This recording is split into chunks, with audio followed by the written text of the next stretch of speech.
Well, good morning, Holy Business. Connor West is here with us today. He went to the Citadel undergraduate with getting a degree in business administration. He has his master's in healthcare admin and has been in healthcare for 14 years, 12 years in healthcare management. He's a husband, a father to 4 young men, a coach, a volunteer, leader, and an outdoorsman, that's for sure. And he is currently the CEO of South Carolina Sports Medicine and Orthopaedic Center.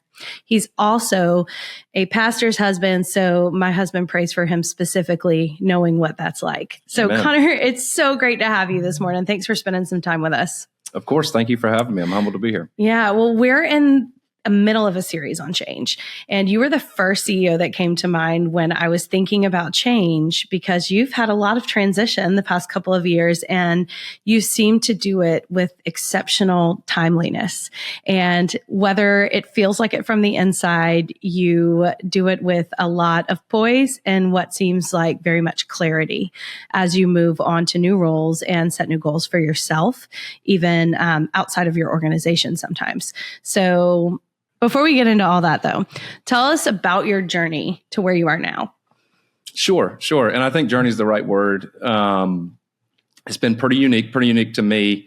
In my junior year at the Citadel, I had a path in mind for my life that included law school. I come from a family of attorneys going back to my grandfather. I had the opportunity to witness what it looked like to be a small town attorney. And I'd always strived to be like my father and grandfather in that regard. And so I had a full path in mind of going to law school. But in that junior year, I had a series of conversations.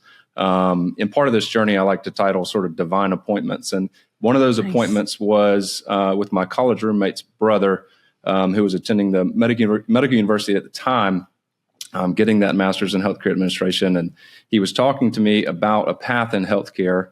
And I had sort of an inkling that started to grow and develop towards that. And so fast forward, graduate Citadel, I entered the master's program at the medical university, where I had just a wonderful education and opportunity to spend time in a hospital setting. Upon graduation, spent a couple years in for-profit and nonprofit healthcare in hospitals, dreaming of being a hospital CEO. In that couple years, quickly realized that the bureaucracy and large scale of hospital setting was not for me. Although I love, and we'll talk about this a little later, I love sort of playing the game. I think I would have done well in that setting, but did not feel like it was for me. Spent some time in independent practice, where I found a love for physician-owned and operated healthcare systems, and really cut my teeth in an office management role with Low Country Orthopaedics here in Charleston. Grew and developed greatly there. And back to the divine appointments, I got a call on a Tuesday. It was about 4:00 from a physician in the Charleston community that wanted me to come work for him and come run his practice. He was getting ready to retire. And so, of course, I took that call. We developed a conversation and ultimately accepted a position in administration as an operating officer for a large pulmonary group in town. But that divine appointment there came from the hard work put into an internship that I had 4 years prior. And so for those listening to the podcast, I just want to encourage those to take everything as a strategic approach, take everything seriously. You know, that internship was short. It was 4 simple months of working in a hospital setting, but the relationships created there birthed the phone call from that physician that ultimately led to a large step in healthcare management. So spent nearly 10 years in that role, developed that, helped develop that with a team. We grew to 4 practice sites. We took over 4 hospital ICUs, and it was just an awesome opportunity. But inside of that, as recent as 2 years ago, started to feel something creeping up of what's next. And I've sort of looked at my life always as sort of 3 great acts.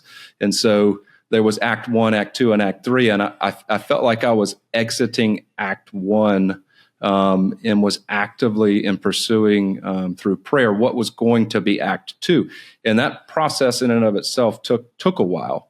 And we'll talk more about that. But I had a again, a random phone call that was an invitation to have a conversation. And I think a lot of life starts with an invitation. And so it was an invitation to talk with a colleague of mine. I didn't know specifically then what he wanted to talk about. Invited me to lunch. We sit down.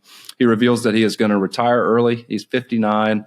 He had accomplished what he wanted to accomplish in his career, and he was going to enjoy dog training for the rest of his life. And really? So, yeah, very interesting. And so we sit down. We have a very organic but beautiful conversation. He's very authentic and transparent about his organization, where they were, where they are, and where they were going. And it was intriguing in the sense that part of that invitation was he thought that I would be a good fit for that practice. And so we go down the path. I was not looking for a change specifically in healthcare, but I knew there was something in me that was desiring effective change. And so I entertained that conversation. We had 4 or 5 meetings with the partners of that organization, and I left each meeting with more questions for God, for my family, and ultimately was offered a position. But prior to that, I was really begging God, if this is what you would have me to do, landed in my spirit was I need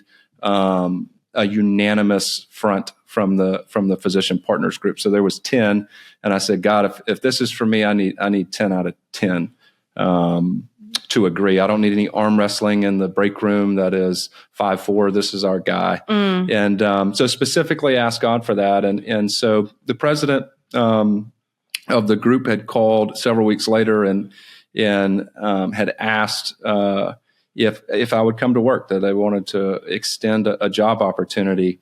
And as exciting as that was, I shared with him that I was going to, prayerfully consider that and speak to my wife. And he said, okay, well, but before we end the call, I want you to know that this was unanimous. This is 10 out of 10, and you're our guy.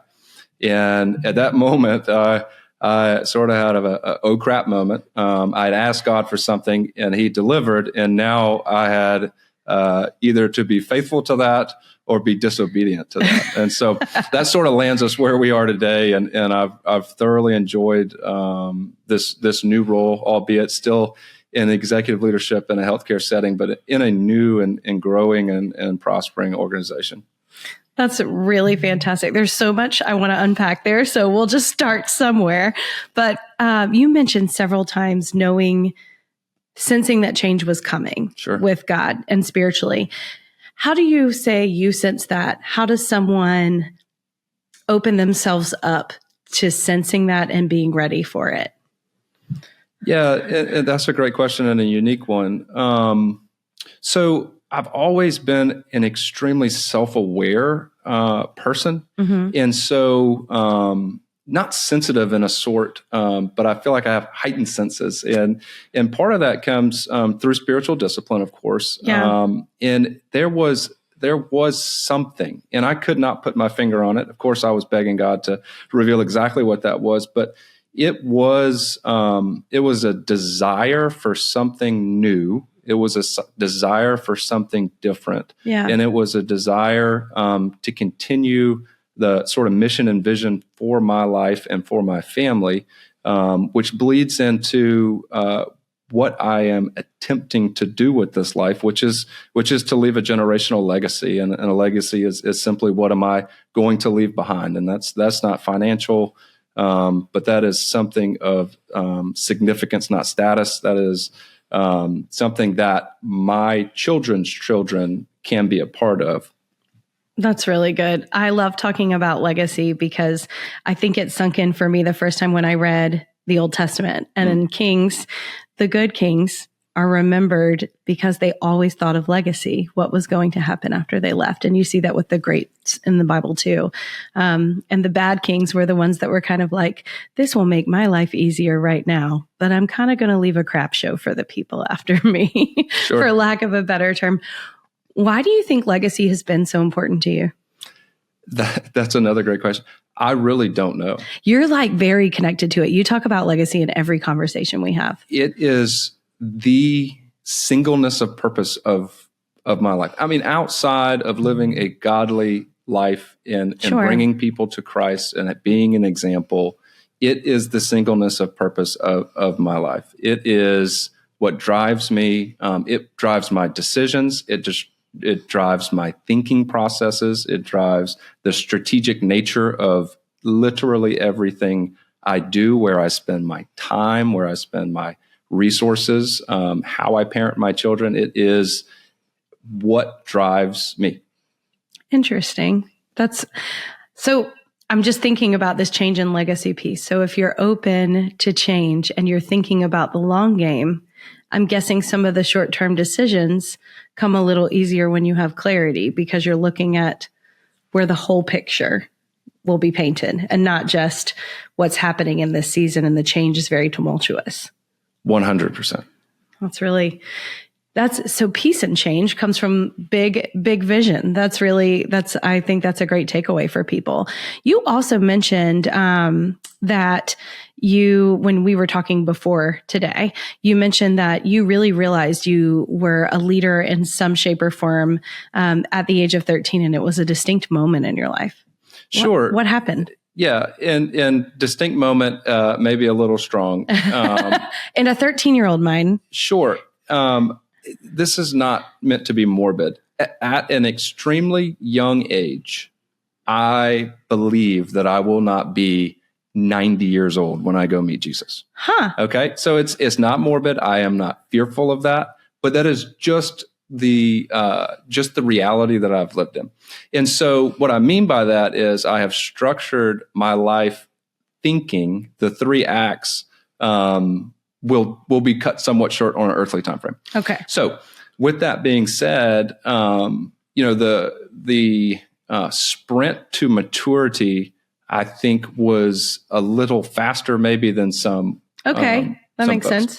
And a lot of that was driven by a wonderful earthly father. And so thinking about that sort of 13-year-old boy and realizing the leadership potential was in the 90s and in the early 2000s, we didn't use words like life-giving or speaking life over people. But my father did that, and he spoke into existence a few things. And not only that, it's coupled with he saw leadership qualities in a young man and started to cultivate those. So a lot of our conversations surrounded leadership. Simultaneously, I had an ability to communicate with people at a young age. I had an ability to get people to do things. And we can talk about whether you use that for good or evil, but so true. Part of leadership is simply influence. And I realized at 13 that I had influence over people. And a lot of that was friend groups. A lot of that was church groups. A lot of that was just people in general. And so the reality came in that if you are given these talents, if you're giving these things, what are you going to do with it? In the words, my father spoke over me those life-giving words and affirmed that I was a leader, and I had to do something with that. And he also told me to use it for the kingdom. And it was a real aha moment that led to the legacy driving my decisions. In a legacy of leadership, a legacy of bringing people to the feet of Jesus, a legacy of influencing people for the greater good was a huge piece of that. Wow. You mentioned really thinking about your ability to influence and it being, used for kind of good or evil. Mm-hmm. And one of the reasons I started doing these interviews was we don't always talk about if you have affluence and or influence, how do you use that for the kingdom? We talk about one-on-one interactions, but when you have a certain seat, you can influence others to use what they've been given to help larger groups and to reach more. So tell me a little bit about what you would say to someone who maybe has built themselves to a level of influence or affluence and they realize they may have separated themselves from their faith or from giving back in some capacity. How do you leverage that, but also protect your professional nature or the parameters that are around your industry or profession? Sure. I think a portion of this, every member of your organization has a BS factor, right? I mean, they are a BS radar. They know an inauthentic leader. And it doesn't matter if they're your front desk, if they're they do janitorial services, or they're your COO. They know when you're inauthentic. And it would be a disservice to your organization and yourself to split yourself in half to be an authentic leader of influence in your organization and not do that outside of your organization. And likewise, to do it out and not do it in. And so the ability for leaders to be authentic with their people, to be authentic with themselves and with their community is hard work. It is not easy to be authentic. It's not easy to be vulnerable. It's not easy to admit mistakes. It's not easy. It's not easy to say out loud for a humble individual that I have influence and I have talents. And what am I going to do with that? A lot of folks think that it's prideful to say I have a talent. Yeah, I would agree. And that's with that. unfair. Well, yeah, because the opportunity is missed if you've got something to offer. Sure. To a situation. That's actually a really great point. How do you encourage that in your team? Yeah. So, I think I would go back to this authentic piece. And one, leading with authenticity. And then simultaneously, I am asking of you to sign up to a mission and vision that includes a culture of authenticity. And so I don't want you to be different in my office than you are around the other staff members. I want you to be raw. I want you to be vulnerable and authentic. And so a large portion of that cultural success in any organization starts with a desire to be seen, valued, and heard in an authentic way. That's so good. Yeah. How do you, so I just because I've seen this a few times, how do you speak to someone who's maybe not sure how to do that? Because I've seen situations where CEOs or people in the C-suite in your space will either build a wall that they can't connect and struggle to connect, or they think authenticity means I talk about what's going on. And there are weights that you are aware of, problems that you are aware of that your team can absolutely not carry the burden of. So how do you walk that out? How do you model that authenticity you're trying to facilitate and foster with your team? Sure. And we're a holy people and we leak. If you do not have a strong, personal and stable identity and desire for that authenticity, it would be impossible to ask of you to lead by example in that category. So I would express an invitation to do some hard work. And there's been over 2 million books written on leadership to include authenticity and leading from that place. But the draw from our positions, in our positions, is to build the wall. It is natural, it is easy, and it is certainly easier than being authentic with your team. Now, there's a difference, and we've talked about this before, Candice. There's a difference between transparency and authenticity. Sure. And so I am not asking you to have a personal relationship with every one of your employees. We have 113 people on staff and growing. I cannot be transparent with 113 of those people. I'm not asking you to be transparent with anyone. I am asking you to be authentic with them. And part of that authenticity is from a stable personal base. And we'll talk about discipline in a little while. To be a good and an effective leader, the disciplines in your personal life, the disciplines that you have chosen to adhere to daily is going to resonate in how your performance is in this category with your staff. And so if you have a stable mindset, if you have a stable core group of individuals, what we would call in the church the community of believers to share your struggles with, to share the hard moments, the good moments, then you can walk in a posture and in a confidence in and of your staff that allows you to be an authentic leader. But it is not easy, and it is not overnight. And the draw is daily, and that goes back to daily discipline. It is a daily choice. So discipline, you've brought up a lot, and it sounds like you are a man with a lot of disciplines in your day and in your week that help you kind of stay connected and stay grounded in where you're headed. Let's talk about them. Let's go there. You said we'll talk about it in a minute. Let's talk about it now. Okay. Tell me a little bit about your thoughts on discipline and how you use it and leverage it in your life. Sure.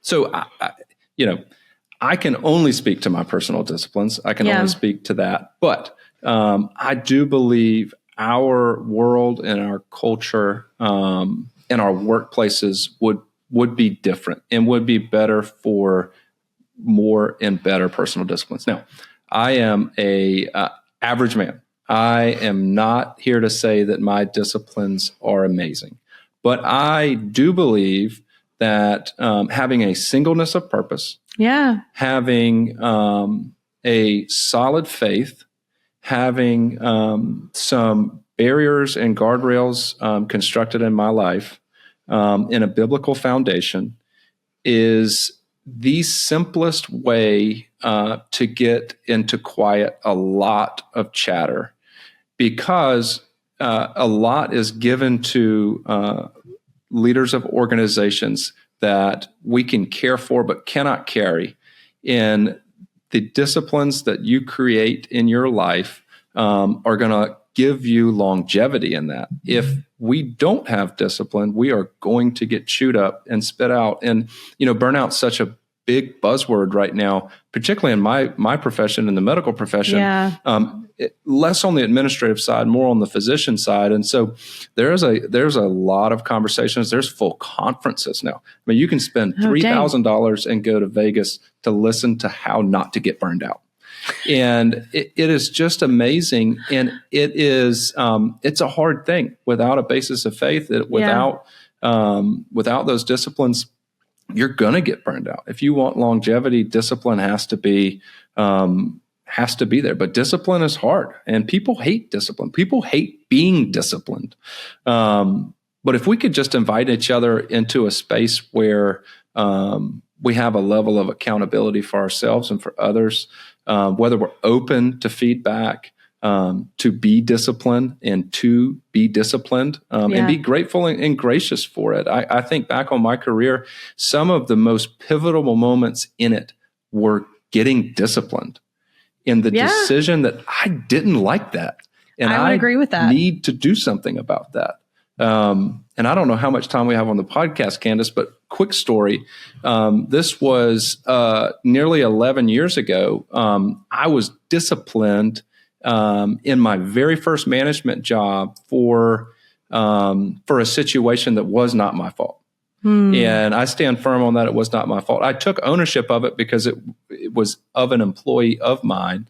And the long and short of that story, a patient was wrongly terminated from the practice. Should not have been. A patient was. I terminated said patient because that is my role. But the information delivered to me was not correct. So I feel like I would take offense if I was terminated as a patient. I feel like this is like a serious thing when it happens. It is. It shouldn't be taken lightly. But the wrong patient was asked to never come back to the practice. Oh, dang.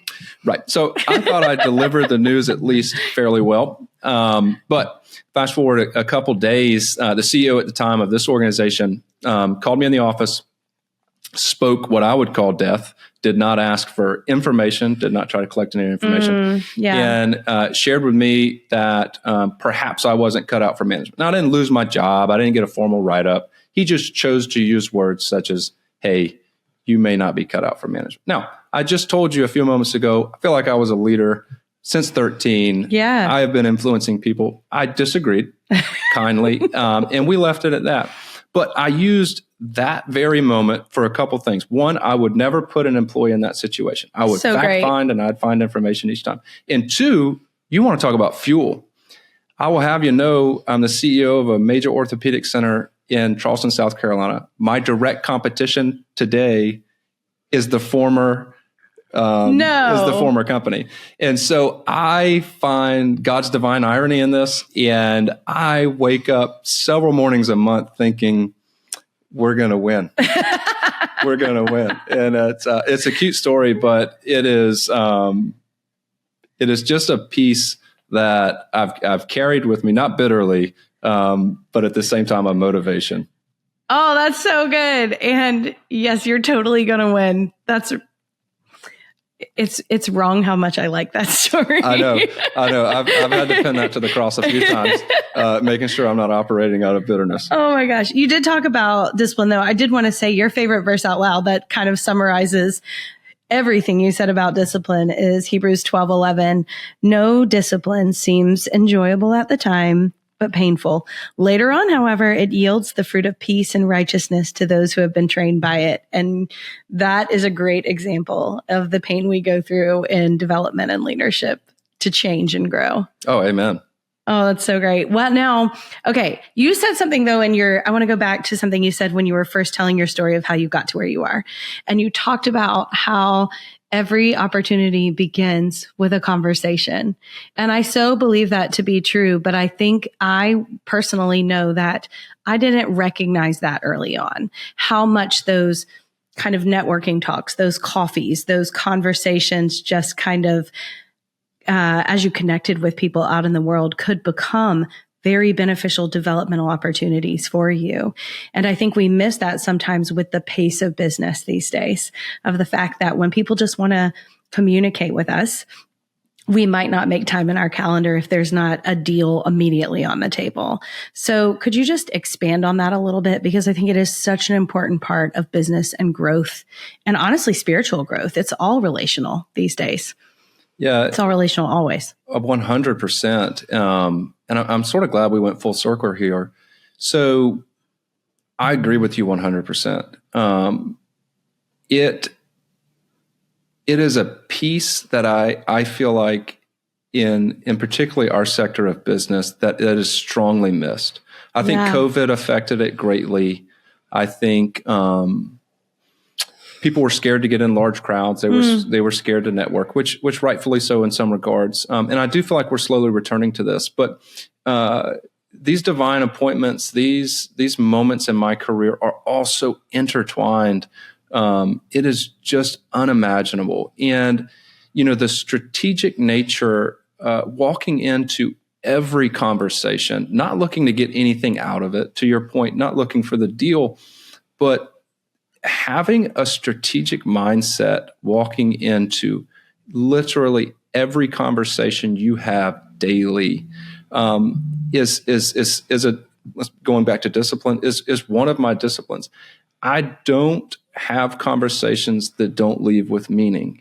And you absolutely have no idea what you are communicating to somebody that could affect you a year from now. That's so true. And time and time again in my personal life and professional life, I have had conversations at a happy hour. I have had conversations in a Bible study. I have had conversations at Parker's Kitchen, gas station, that have come back to pay in spades. And I would invite each listener to think about how they are communicating, what they are communicating, and do not dismiss the simple conversations and utilize your God-given ability for communication, and not just for the betterment of yourself, but to the betterment of the individual you're speaking to. And I can't talk about that enough. No, I appreciate you sharing that. It's something that has come up a lot conversationally with me when really now that I am out of a church staff and I am working with other individuals, there's a piece of when you're on a church, people want to come to you for prayer and people want to be pastored in certain ways, but the ability to connect is very targeted in a lot of spaces. So this being out here and having these types of conversations, even, and the fact that we could learn from each other and then go about our day, but support each other in what we're walking through. I mean, you and I have even had a couple of random morning texts where it's like, I need a book for this, or how are we going to do this? And it's the exchange grows both of us because we're both challenged to make sure we're on top of understanding what's happening in leadership, or that we're providing the best things to the people we're working with. And I really do appreciate the way you navigate those things really adeptly. I think it's an art form that some people miss. So, Sure. No, that's really special. Thanks for sharing that. You talk about, you went into medical leadership. I remember when I was at the University of South Carolina, my sophomore year at the Moore School and business school there was the year they rolled out their first healthcare admin degree. And they came to the business school to recruit from the business school to come over because they wanted people that were looking for leadership roles. So I love that about your story, because I find myself working with a lot of technical firms lately where they have promoted people who were passionate about their science or their math that they were excellent in, and they became leaders, and there's a tension there in that transition. So you went in with the mindset of leadership and are learning to care for a team of specialists. What are your views on that? What are your thoughts, and how do you develop these skills in a team where you may have someone that has crossed over in different ways? Sure, and that is something that is probably my top priority right now in our organization. So oftentimes, individuals in the organization do such a good job at their tasks and their job. They're exceedingly abundantly better than the average. Yeah. And so we promote them to management and leadership. And I spoke earlier about leadership being influence. But many of these people were not asked, do they want to lead people or do they want a salary increase and a title? And I fear that too often we place people in management without the development side of leadership and developing these individuals at their pace. You know, this idea of leadership and change management there is no exact science. No. And it is just so hard. I feel like we've done a disservice to a lot of folks. And I hear you talk about walking into organizations in a very technical role, and they were excellent at their technical role, but it is tremendously hard to lead people. And again, no exact science, and we get it wrong more often than not. Yeah. And it is so hard. To follow up the end of your question, how do you do that? Will you tell me how you do that? I always am mesmerized by that, because very early in our marriage, my husband had choices to make in what he did. And, they were kind of like, what do you love? Do you love people, or do you love really fixing the systems you're working on and, working within those things? And he told them he did not want to lead a team, that he was very technically minded and he wanted to do that. And I remember at the time, we always learn later on that there are people different than ourselves, but I thought that's what everybody would want to do. And I was like, mind blown that he would turn that track down. Mm-hmm. And, we even do a disservice sometimes saying like one is more monetarily valuable than the other when you really need both for an organization to be successful.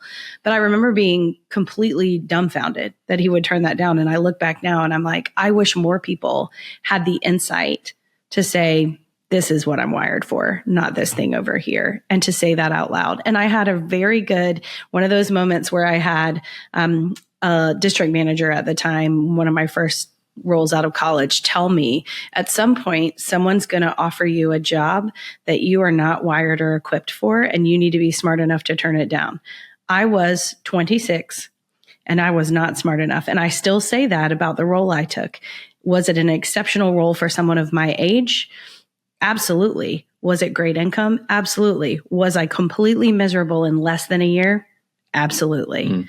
So I love to give that example when we talk about these things, because I think you're right. I think we say, okay, well, you're ready to fill this hole over here because you've done well here, and they're completely different animals. So I appreciate you talking about that. 1,000%.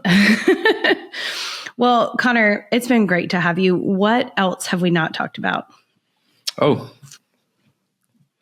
Give me your points. What did I not ask? How do you still instill adaptation to your team is sort of where I'd like to leave it going full circle. Oh, yeah. And it's something I'm battling right now. We have to adapt to situations and change. That is inevitable. We can both agree change is a fickle beast, and it comes whether you want it or not. And there's two types of change: unplanned and planned. And the ability to strategically plan for the unplanned is something that I think we far too often do not do. Weekly, I think about situational awareness and situations that could happen. Yeah. And maybe that, and we both agree I'm not normal. Maybe that's not normal. But having a plan in place for the unplanned is part of that team building exercise that I think takes organizations to the next level, and it takes leaders to the next level. It stretches you in ways that you can't imagine. And no one hates change more than me. We talked a little bit about the personal views on disciplines and professional views, but what I would like to leave as an invitation to your listeners today is, what can you be doing as the leader to better your organization? And Craig Groeschel is my favorite podcaster. He's my number one, Craig Groeschel's Leadership Podcast. And it's really good. He leaves every podcast with everyone wins when the leader gets better. And it's a decision. And that decision can either be a service or a disservice to your organization, as whether you get better. I actually think, now that you've brought him up, there's a great book based around this podcast that I think everybody, if you haven't checked out, I think I've read it twice, actually. I just read it again, The Power of Change by him. And it's a really excellent, approachable, and tangible breakdown of how to really work on it within yourself. And there's some good tools you can take to your teams.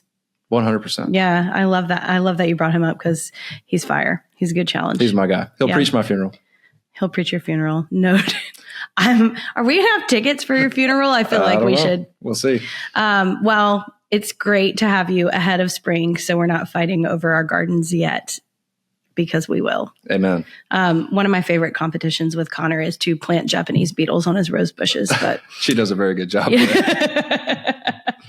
But everything's competitive with CEOs, I think. But Connor, it's been great to have you. Thanks so much for sharing your wisdom and insight. And I am sure that practice is growing by leaps and bounds under your leadership. I might have needed a sip of water instead of more coffee. Well, thank you so much, Candice. I appreciate you. Appreciate what you're doing here. And going back to influence, you are influencing people for the better. Well, thank you. I appreciate that. You bet. Have a great day. Thank you. You too.